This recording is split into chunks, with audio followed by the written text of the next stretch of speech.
Thank you, Mr. President.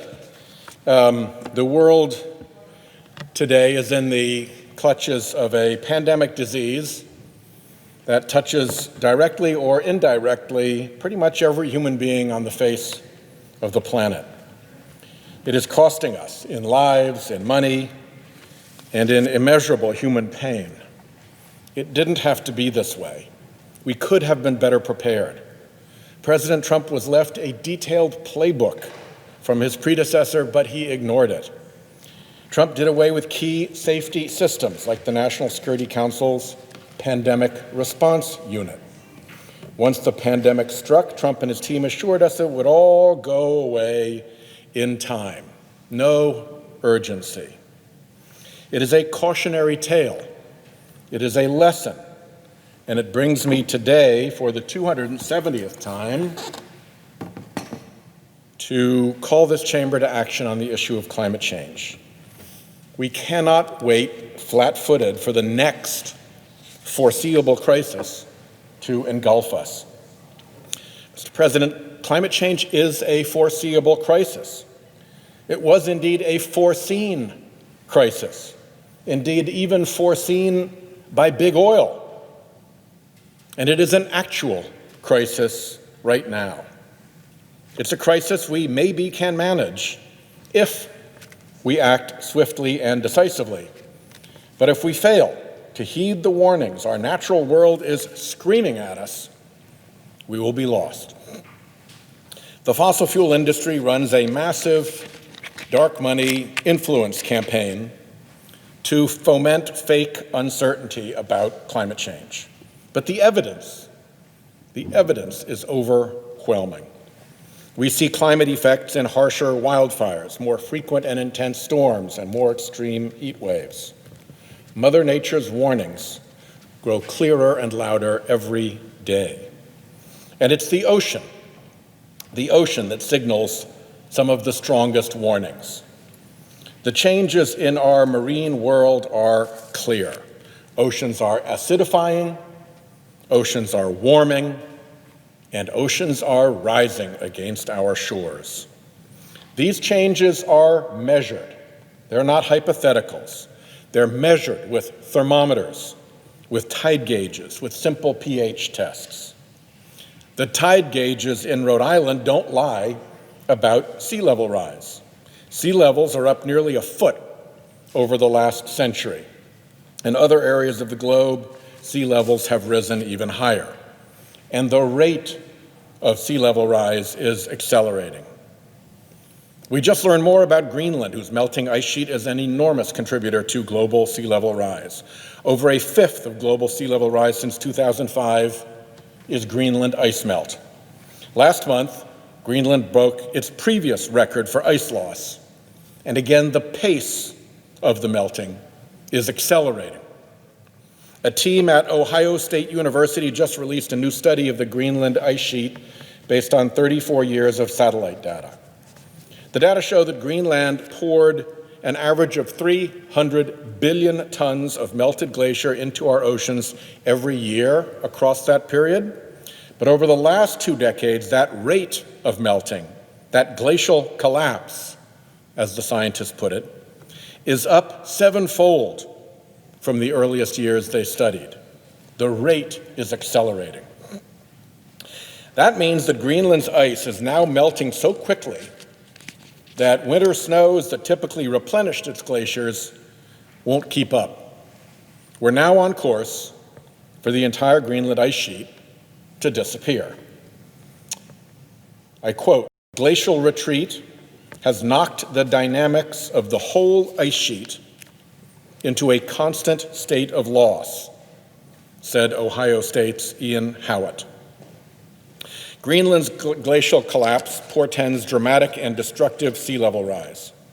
Scientists reckon Greenland holds enough water to raise sea levels by about 20 feet. That puts my capital city of Providence and Florida's capital city underwater. Well, Florida's major city, let me put it that way. Maybe a ways till we get to Tallahassee. Antarctica holds enough ice to melt and raise sea levels 60 feet. So it's not hard to see the problem: total coastal inundation. But well before total coastal inundation, coastal property values would plummet. Financial experts have been following the sea level economic threat for years because a coastal property values crash would radiate quickly through the rest of the economy. That crash creates what financial experts call systemic risk, a threat to the entire economic system. In 2016, the top economist for mortgage giant Freddie Mac, which is no liberal environmental group, warned that climate-driven flooding along U.S. coasts will lead to economic losses, quote, greater than those experienced in the housing crisis and Great Recession, end quote. It's not just Rhode Island. Pulitzer Prize-winning outdoors reporter Bob Marshall has warned of losing essentially all of Louisiana south of I-10. He said, quote, voting for congressmen who oppose emissions regulations is a vote to drown this coast, end quote. And it's not even just coasts. A new study out of the University of Arkansas shows sea level rise could push inland water tables higher, flooding communities many miles from the sea. We already see this phenomenon in inland Florida. And last, there's really no dispute about the data. A tide gauge is a simple and ancient measure. But we see this and do nothing. Another alarm bell is ringing in the ocean, and that's temperature. Oceans are warming, and the warming is accelerating. The rate of ocean warming has already doubled, and the ocean is projected to absorb up to 5 to 7 times more heat by 2100. Why? Because the oceans regulate our planet's temperature by absorbing atmospheric heat. The oceans indeed have absorbed over 90% of the excess atmospheric heat fossil fuels have caused. If you think things are bad right now, we're actually only experiencing 10% of the global warming we've caused.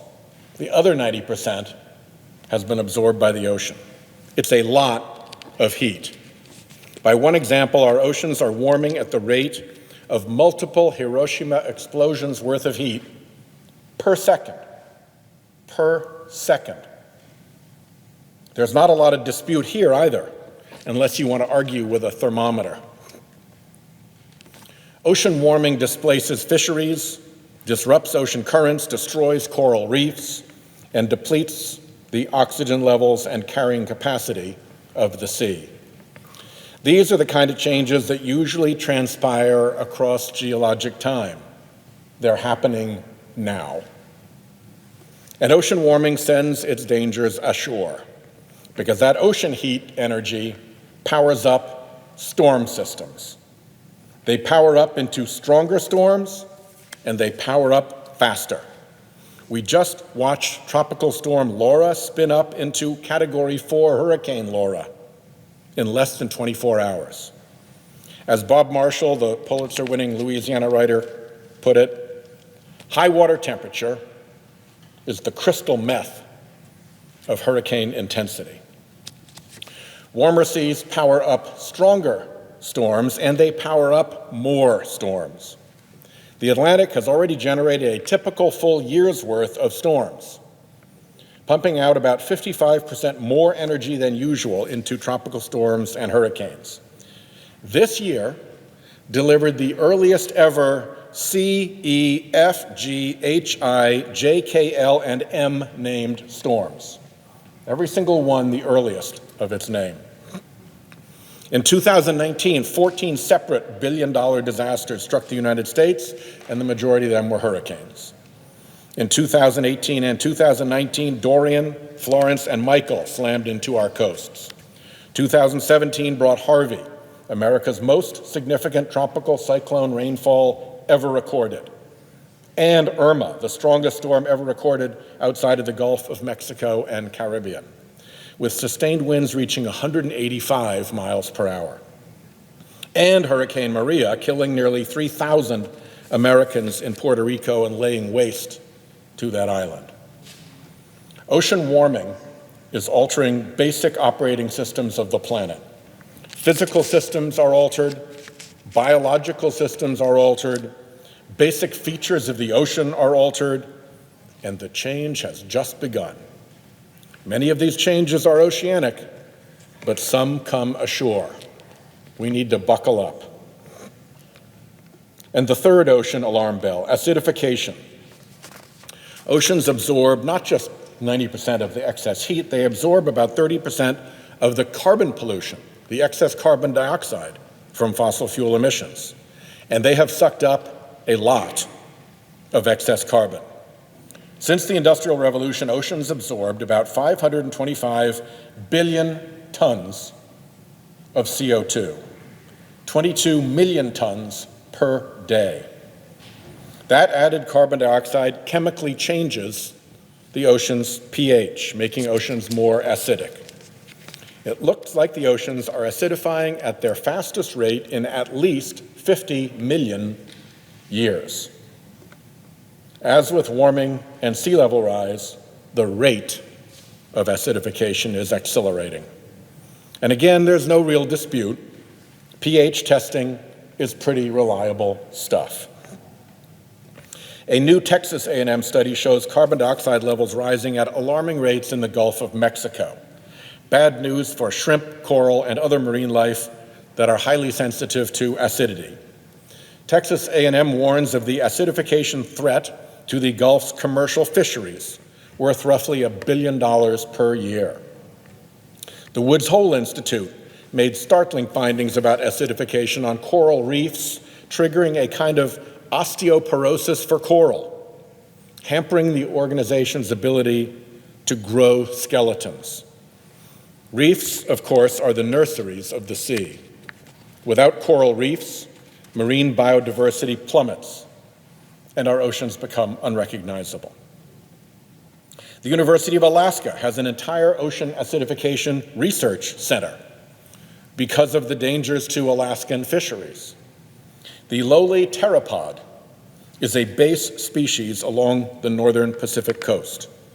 It is damaged in acidified seas, and no one quite knows what becomes of that ocean food chain when a foundation species like the pteropod collapses. We know it's not good. All these warnings are stark. Our oceans are in crisis. Our natural world hurtles towards a point of no return. Meanwhile, the fossil fuel industry keeps deploying lies and political influence in a carefully orchestrated, covert operation run against our own government. The fossil fuel industry's menacing climate denial apparatus has captured one of America's major political parties. In the wake of Citizens United, fossil fuel dark money has so thoroughly corrupted American politics that Congress has lost an entire decade, the lost decade, to industry mischief. And even today, we still fritter and dawdle. Eventually, we will see the full contours of the covert operation the fossil fuel industry has run against us as if we were an enemy nation. One day will come a full accounting of this industry's wanton deception of the American people. One day we will see just how much money this industry paid for its malign influence, and who accepted that money and denied the science and ignored the problem. History will judge those involved harshly, and deservedly so. It is a crime in progress against our own children and the world they will inhabit. After the lost decade of Citizens United, time is short to heed the warnings of our oceans and end the fossil fuel pollution that threatens them. It's truly getting to be now or never. I yield the floor.